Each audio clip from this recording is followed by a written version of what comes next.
Morena. Morena. Não procuro saber da vida do meu marido, mas ele sempre procura saber da minha.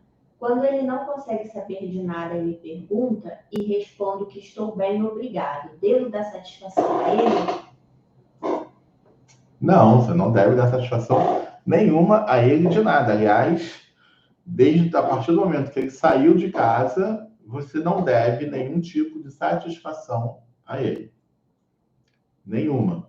Tá? Então, assim, se ele procura saber da sua vida, primeiro ponto, é problema dele, deixa ele com os problemas dele para lá, mas a parte boa é a gente entender que ele não está nada feliz, que ele não seguiu a vida, que ele continua pensando em você. E aí, se ele continua pensando em você, se ele continua querendo saber de você, é porque na cabeça dele hoje o casamento não acabou. Ainda tem alguma oportunidade. E aí a pergunta que eu te faço, Morena, é: o que ele quer ver em você? O que ele busca? Por que ele fica à espreita? Né? E você já se olhou? Você já olhou para dentro de si? Você já procurou entender o porquê, o que aconteceu no seu casamento? E aí eu não estou falando de um adultério, de uma briga, de um período de 1 ano, de 2 anos, onde ficou uma grande confusão e a gente repudiou um ao outro. Não estou falando disso. Eu estou falando daqueles pedidos que a esposa e o esposo fazem durante anos, aquelas reclamações que são repetitivas. A vida inteira a mesma reclamação. Você não me ama, você não me dá atenção, você só trabalha, você está sempre no celular, você está sempre na casa da sua mãe. São essas reclamações. É olhar para esses detalhes que vai fazer a diferença no posicionamento correto e numa possível restauração daqui a pouquinho, ali na frente. Então, vocês estão me ouvindo aqui já há algumas semanas. E eu tenho repetido as mesmas coisas. Comecem a olhar para isso. Me mandem mensagem dizendo: Ivan, eu olhei para isso. Enxerguei isso, só que agora eu não sei o que fazer. Porque aí a gente avançou. E aí a gente vai andar mais um pouquinho depois disso. Quem tem me procurado no particular, a gente já tem falado sobre isso. Quem tem procurado no particular e, além do particular, iniciou um tratamento, iniciou um programa conosco, já estão avançando nisso. E daqui a pouco a gente vai ouvir testemunhos. Então, esse é o ponto. Cada um precisa olhar para si e não para o outro. O problema nunca está no outro, meus queridos. O problema está em nós. Sempre está em nós. Nunca no outro. Tá bom, Morena? Deus te abençoe.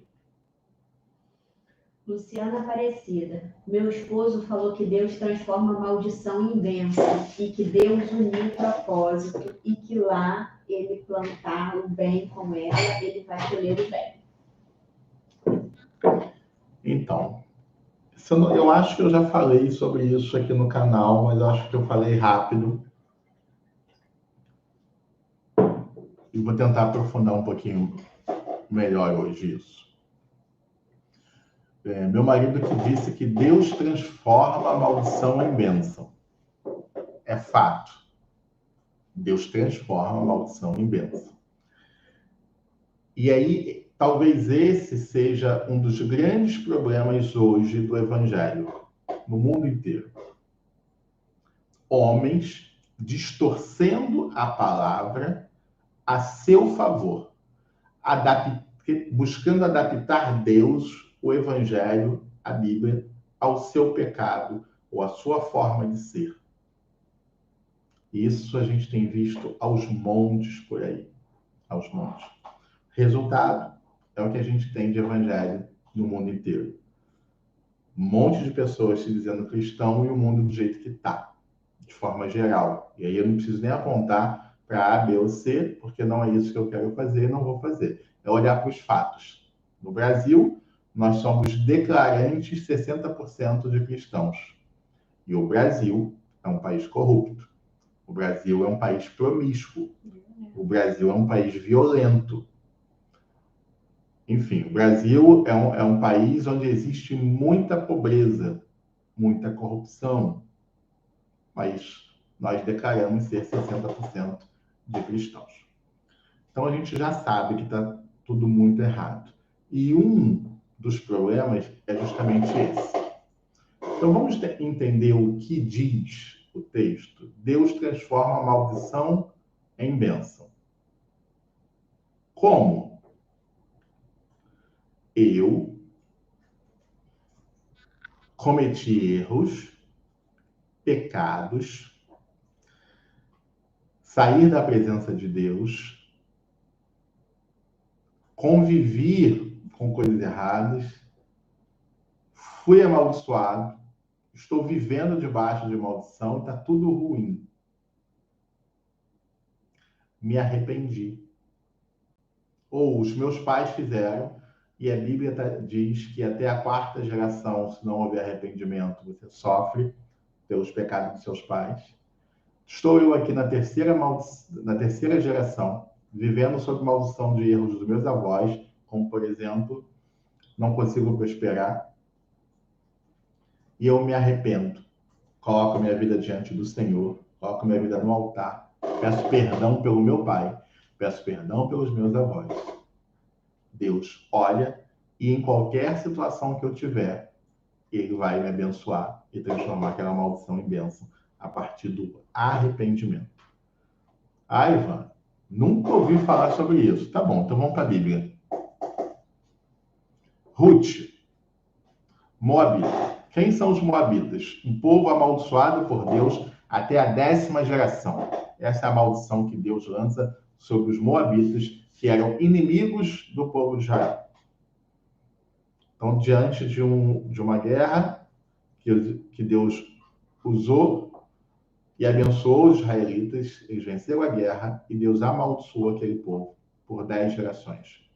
Ruth ainda estava vivendo dentro dessas 10 gerações. E aí, um homem de Deus chamado Elimeleque, que morava em Belém, junto com sua esposa Noemi e os seus filhos, decide sair de Belém, porque naquele tempo estava uma grande seca em Belém. Eles estavam passando necessidade.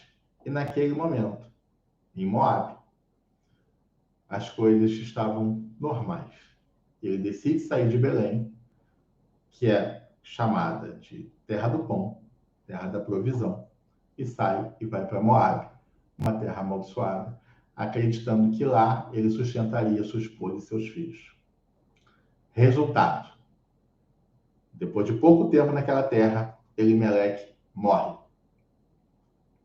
A tradição judaica diz que quando o pai morre, o filho mais velho assume o controle da casa. Então, o filho mais velho assumiu, pouco tempo depois também morreu, e depois o filho mais novo assumiu, e pouco tempo depois morreu. Estou resumindo a história para a gente não perder muito tempo, não estou pregando para vocês. Só que esses 2 filhos, antes de morrerem, antes do pai morrer, eles se casaram com 2 mulheres moabitas, uma chamada Ruth e outra chamada Orfa. Então agora havia uma mistura do povo de Israel com o povo moabita, porque eles se casaram. Quando o segundo filho morre, não tem mais homem nessa casa. Logo, Noemi, matriarca, assume o controle. E ela, que vivia em oração, falando com Deus e pedindo perdão a Deus pelos pecados de seu marido, decide voltar para Belém. Porque agora ela pode voltar, porque agora ela é dona da vida dela. Não tem marido e filhos homens sobre ela. Ela é livre. e ela decide voltar. E ao decidir voltar, ela sabiamente libera Orfa e Ruth para seguirem a vida delas livres. Ela libera ela de qualquer prisão pelo casamento, porque ela sabia que ambas não seriam bem aceitas em Israel. E ali, no povo dela, elas não tinham o mesmo conhecimento, a mesma cultura, o mesmo entendimento, elas seguiriam a vida dela a partir do conhecimento delas e casariam de novo sem nenhum problema. Orfa reluta, mas logo depois aceita e vai embora. E Ruth, uma moabita, decide que vai seguir Noemi de qualquer jeito. Só que não é simplesmente seguir, queridos.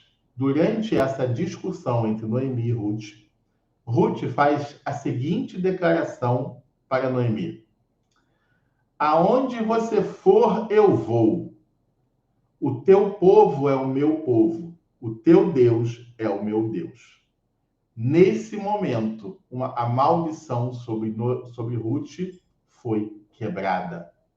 E a maldição da morte dos primogênitos, da falência, de serem dependentes agora das ofertas de qualquer pessoa, viver mendigando, porque essa maldição que estava sobre Ruth era essa maldição que estava sobre Noemi. Essa maldição, nesse exato momento, vai se transformar em bênção por causa da declaração e conversão de Ruth. A história vai dizer que eles voltam para Belém. Ruth vai para o campo colher sobras de espigas, porque é a única coisa que uma viúva ou uma órfã poderia fazer sem marido. Ou seja, viver dos restos que sobravam dos senhores. E ela ia para lá e ficava colhendo o que caía do caminhão. Até que um homem chamado Boaz, rico e poderoso de Israel, olha, se encanta por ela e decide remir, ou seja, pegá-la como esposa e cuidar dela. E aí o Boaz se casa com Ruth, automaticamente Noemi passa a ser sua nora. Não, essas mulheres não passam mais fome, agora elas, muito ao contrário disso, elas são ricas. E além disso, elas entram na genealogia de Jesus Cristo, porque Boaz é filho de Salmão e é pai de Jessé, que é o pai de Davi. Ruth é a mãe de Jessé e é a avó de Davi, uma moabita. Isso é transformar a maldição em bênção. Esse é o contexto. Esse é o contexto. Tem que haver conversão. A maldição e bênção, o que Deus abençoa, são os filhos dele, dentro do princípio da palavra. Não existe abençoar o pecado.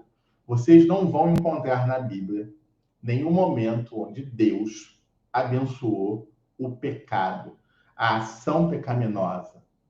A gente vai ver muitos textos onde Deus abençoou o pecador que se arrependeu. No momento em que ele se arrependeu. Momentos depois do arrependimento. Nunca enquanto estiver em pecado. Nunca. Então, essa afirmação desse homem, desse esposo, é uma distorção bíblica, uma distorção da verdade de Deus e uma adaptação da Bíblia às suas vontades, à sua carnalidade. Aliás, é uma característica da influência de Satanás na vida dessas pessoas. Então, se você conhece os princípios e conhece a verdade, nada do que Satanás fala vai nos enganar. Satanás conhece a Bíblia todinha. E ele usou esse mesmo pretexto para tentar Jesus no deserto. Ele usou a Bíblia. Primeiro ele diz, você não é filho de Deus? Transforma essa pedra em pão. E aí Jesus diz, nem só de pão, está escrito que nem só de pão viverá o homem. Aí Satanás volta no segundo momento e diz, você está aqui no alto desse pináculo, cansado. Por que você não se joga? Porque também está escrito que os anjos suportarão o Filho de Deus e os carregarão em seus braços. E aí Jesus tem que responder, mas também está escrito, não tentará o Senhor teu Deus. Ou seja, o diabo sabe usar a Bíblia como ninguém para nos enganar, queridos. E a única forma de não nos permitirmos ser enganados é estudarmos e conhecermos a Bíblia e os princípios de Deus. Aí sim, a gente não se engana. Principalmente com essas afirmações blasfêmicas. Espero ter respondido.